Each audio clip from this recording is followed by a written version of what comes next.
à votre écoute. Passion, partage, bonheur. Vous avez la parole pour le meilleur et pour le dire. Merci la vie. Merci la vie, bien sûr, merci la vie. Merci la vie, oui. Merci la vie. Merci la vie. Merci. Chers amis auditrices et auditeurs, bonjour. Vous entendez cette rumeur? Je crois que vous la connaissez pour la plupart d'entre vous. Je suis au Salon du Livre et je suis en face de quelqu'un.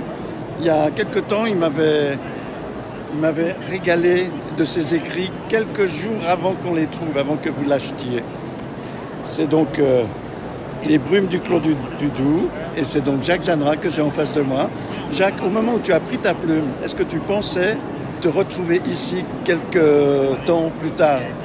Non, parce que je suis un modeste auteur, donc je pensais que ce genre de dédicace au Salon du Livre, c'était réservé aux grands noms. Et puis non, finalement, tout le monde peut être invité à présenter son livre, à dédicacer. Et c'est vrai que ça fait partie de toute l'aventure de sortir un livre. Hein. Donc de la relation avec les gens qui me connaissent, qui ne me connaissent pas, qui sont intéressés par le thème du livre. Le Clos du Doubs, ça interpelle les gens qui ont des liens avec le Jura notamment. Non, je ne pensais pas être ici. Parce que d'abord, on ne sait pas si le bouquin va être intéressé ou pas. Là, il a bien marché puisque l'éditeur a dû faire un deuxième tirage.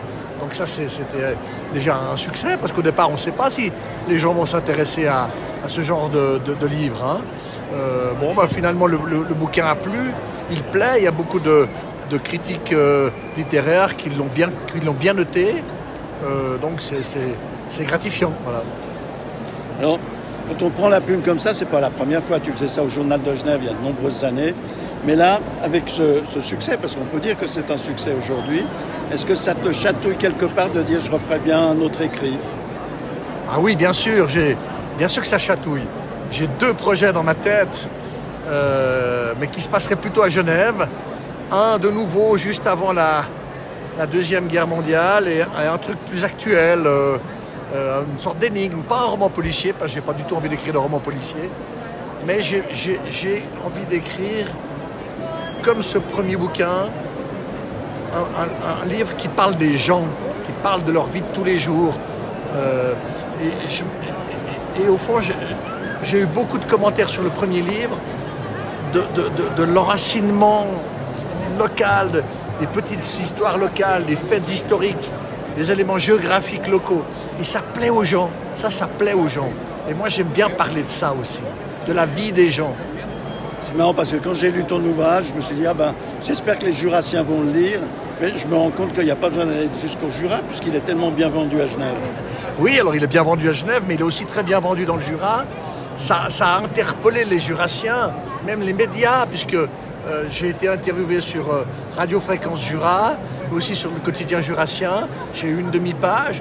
Donc les journalistes étaient intéressés en disant « Mais qu'est-ce que c'est que cette histoire ?» Mais les gens, les médias se sont intéressés à ça. Alors, mon cher Jacques, je ne veux pas te prendre trop de temps parce que tu es là pour faire des signatures, tu n'es pas là pour répondre à mes questions. Donc, encore une fois, je te remercie parce que j'ai eu beaucoup de plaisir. C'est un plaisir qui est déjà partagé avec beaucoup de lecteurs à Genève et plus loin, donc, puisqu'on parle aussi du Jura. Donc, je te souhaite le meilleur du monde. Merci. Juste une chose, tu sais, c'est un petit rituel dans mon émission. Merci la vie, ça évoque quoi pour toi? Ce livre, il pourrait avoir comme titre « Merci la vie » au lieu de s'appeler « Les Brumes du Clos du Doubs » parce qu'il parle de la vie des gens, de la vie dans toute sa splendeur, dans tous les problèmes sociologiques que le livre y véhicule. Et à la fin, on aurait pu terminer comme dernière phrase, on aurait pu mettre « Merci la vie ». Alors, merci la vie. Là, ça me touche. Chers amis auditrices et auditeurs, à tout bientôt. Je vous souhaite bien sûr aussi également le meilleur du monde. Et puis à tout bientôt. Et Jacques, on se voit bientôt, nous, quoi qu'il en soit. D'accord. Bye bye. Ciao tout le monde. Comme vous l'entendez, je suis toujours au Salon du Livre. Et puis, à côté de Jacques Jeanneret que je viens d'interviewer, il y a un jeune homme qui s'appelle Alexandre Sadeghi qui sort son premier bouquin, c'est Le Sutra des damnés. Alors, j'en ai pris quelques bribes déjà. Je sais que ça se passe à Lausanne. Je sais que c'est un peu un thriller. Il se passe une intrigue là-dedans. Et puis, vous allez m'en dire beaucoup plus parce que je vois graphiquement ici que c'est une histoire. Il semblerait qu'on a où il y a des Bouddhas, il y a des bouddhistes dans le coin là. Tout à fait. Voilà. Allez, expliquez-moi. Il y a des Bouddhas qui rôdent, tout à fait. Donc c'est, comme vous avez dit, c'est un thriller, c'est aussi un roman policier, donc qui met en scène une enquêtrice d'origine chinoise enquêtant sur des meurtres sordides à Lausanne, mais dont la méthode rappelle justement des éléments de la mythologie bouddhiste.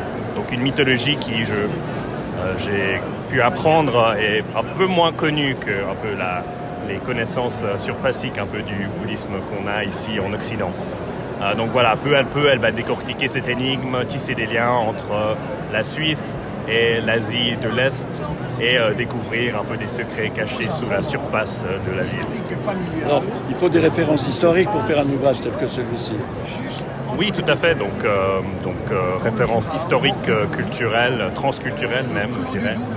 Je ne peux pas trop en dire sur les endroits où le roman nous amène sans voilà, enlever un peu des surprises qui sont contenues dans le roman. Mais effectivement, il y a eu un travail de recherche sur les différentes branches du bouddhisme, comment elles se sont répandues un peu en Asie, comment elles sont différentes aussi surtout, parce qu'on a un peu une vision un peu en bloc du bouddhisme ici en Occident, mais il y a beaucoup de subtilités, autant dans la mythologie que dans les pratiques de cette religion. Donc il y a une énigme, mais il y a aussi de l'histoire, il y a un tas de choses, je pense, à apprendre. Vous parlez de transculturalité. C'est votre premier bouquin, c'est ça? Alors ça fait quoi de se trouver ici? On est donc aux éditions Slatkin. On est en train de faire des signatures. C'est donc une première pour vous. Quel sentiment on a à ce moment-là? C'est génial parce que bon, je suis un visiteur du salon de livre depuis tout petit. Et puis d'être de l'autre côté maintenant, c'est tout à fait chouette de rencontrer des lecteurs qui ont pu lire et découvrir le livre et puis connaître les personnages, apprendre des choses aussi sur des cultures qu'ils ne connaissent pas ou connaissent moins. Voilà, c'est ces moments d'échange qui sont vraiment super et voilà, c'est un grand plaisir. Alors, moment d'échange, c'est ce qu'on partage en ce moment. Dans notre émission qui s'appelle Merci la vie, on a un petit rituel. Quand vous entendez dire quelqu'un merci la vie, comment ça résonne en vous?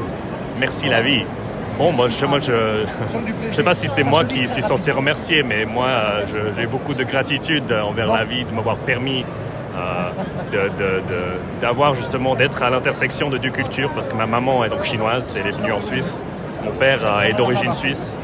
Ça m'a donné l'occasion de pouvoir vivre là-bas et de pouvoir justement rencontrer ces cultures, ces différents endroits. Donc j'ai eu beaucoup de chance et de privilèges de pouvoir justement vivre et de continuer à vivre dans une sorte d'intersection. Bien sûr, je vais mettre sur notre podcast tous les liens nécessaires afin de pouvoir vous trouver. Super. Allez, bon courage, parce qu'il y a beaucoup de bruit ici, donc oui.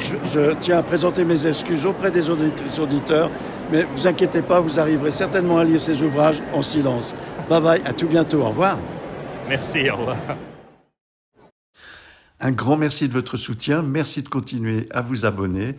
Je vous souhaite le meilleur du monde et à tout bientôt. Au revoir.